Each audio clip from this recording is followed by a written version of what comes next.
Another unidentified object shot down by American fighter jets, this time over Alaska. It comes less than a week after American planes took down that Chinese spy balloon off the coast of South Carolina. Now the race is on to recover the wreckage as U.S. officials try to determine what it was that was flying over American airspace in northeastern Alaska. ABC's White House correspondent Mary Alice Parks joins us now from the North Lawn. Mary Alice, good morning. So what are you learning about the search and the big question, who sent this thing?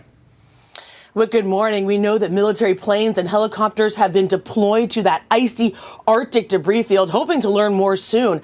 U.S. officials telling us they still do not know where this balloon came from, who owns it, or what it's capable of. Still, President Biden ordered it be shot down. This morning, the search is on for the wreckage of an unidentified object the U.S. military shot out of the sky above Alaska.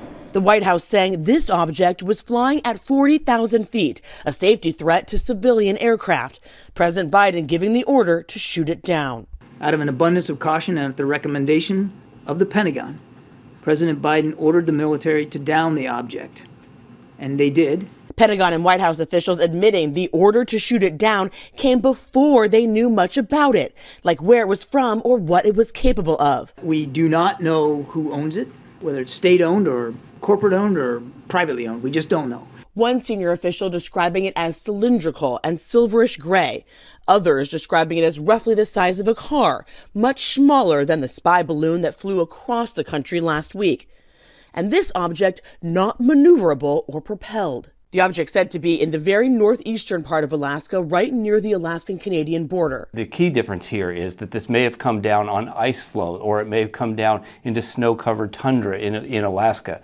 So it'll be a very different recovery operation. The White House saying the new object was first detected Thursday evening. Fighter jets sent up at least twice to scope it out. Those pilots and U.S. intelligence determining the object was unmanned. The president briefed Thursday, giving the order to shoot it down Friday morning. An F-22 fighter jet taking the shot at 1:45 p.m., less than a week after the U.S. military brought down that suspected Chinese spy balloon off the coast of the Carolinas. Do you have anything to say about the object shot down over Alaska, Mr. President? The move to shoot down this object coming the same day the military announced they had located the massive technology bay from the Chinese spy balloon at the bottom of the Atlantic Ocean. Now, the White House emphasizing that this object was much lower at about 40,000 feet than that other suspected Chinese spy balloon, that this object could have been a threat to civilian aircraft and that was a big part of the decision to bring it down. Officials, though, adding that they did not have any indications that it was a threat to anyone on the ground. Janae. But a potential threat nonetheless. Mary Alice, thank you so much.